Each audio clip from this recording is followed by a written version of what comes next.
ई मास्टर हमार इशारा करत हुआ कौनो मेहरारू का मरद हाँ कौनो मेहरारू का मरद चल गयल परदेश ठीक कैलस ना यही से तो तू पान खोल के बैठल हुआ अगोरत हुआ उछल गयल कैले के बाद मेहरुआ फोन कैलस ए सैया ए राजा कहिया ले अइबा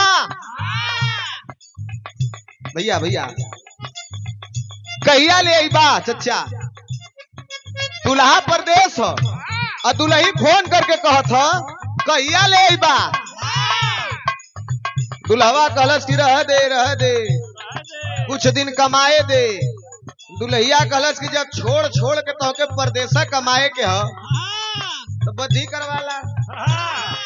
झूठा परेशान कैले हुआ तब मेहरुआ कहत ह का आ है यह कलो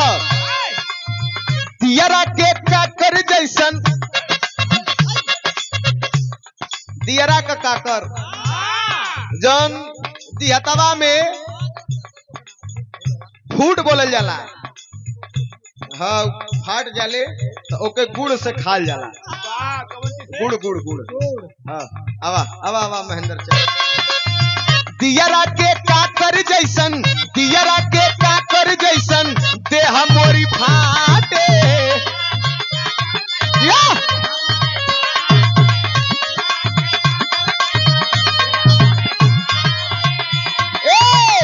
दियरा के काकर जैसन देह मोरी फाटे तो सक रजाई रजऊ तो सक रजाई रजऊ दौड़ता काटे तो सक रजाई रजऊ दौड़ता काटे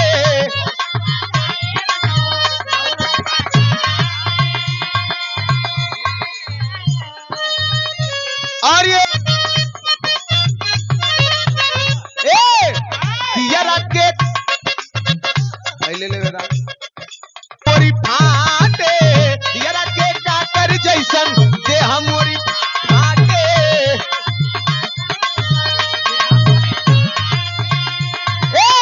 तो सकरा जाई रजऊ तो सकरा जाई रजऊ दौड़ता काटे तो सकरा जाई रजऊ दौड़ता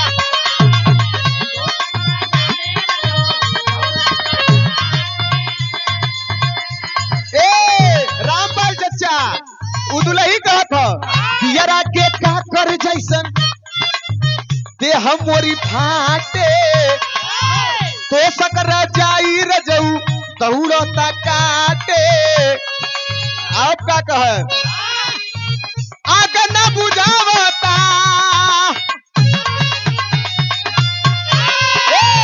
आग न बुझावता हो आग न बुझावता बरफ के पानी जहिया से गैला परदे राजा चोलियों में अटन जवानी जहिया से गैला परदे राजा चोलियों में अटन जवानी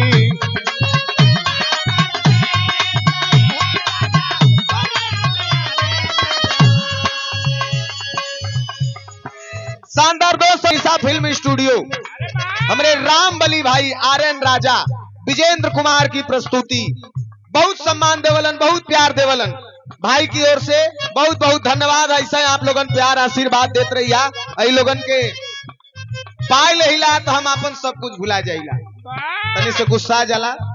गुस्सा थोड़ा कम रखल करा भाई हुआ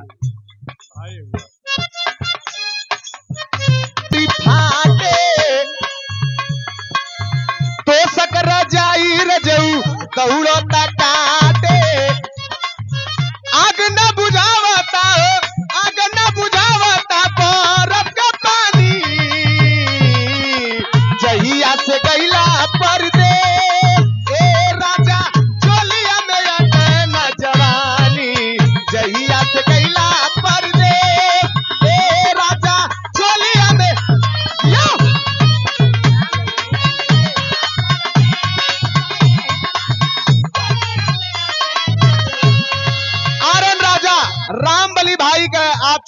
भाई हमरो छोटा भाई श्याम बली बहुत रुपया का पुरस्कार पार्टी का भी सम्मान किलन, बहुत बहुत धन्यवाद हो। लेकिन और एक लाइन कहो थका देहिया करे सोरी राजा मेहरारून के देखा बड़ा अदायगी बड़ा कला होले, शादीशुदा ही ऐसे का उठे महू सीख ले मेहरुआ कहता है अरे देहिया कोर सोरी राजा जोर लगावा बुद्धि को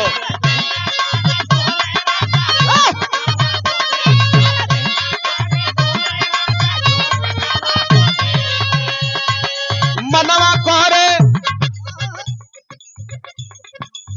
राम मूरत यादव जी रहे पूरा 100 रुपया बहुत बहुत प्रणाम चाचा के। अरे देहिया कोर सोरी राजा अरे जोरी लगावा बुद्धि पो कबो कबो हमार का मन करेला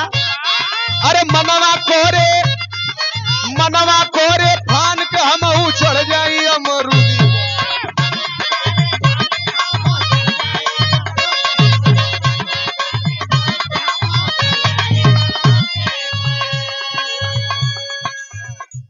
कोरे सोरी राजा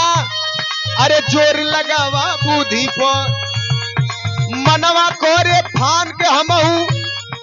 चढ़ जाई अमरूदी पर आग न बुझावता हो आग न बुझावता पारत के पानी जहिया से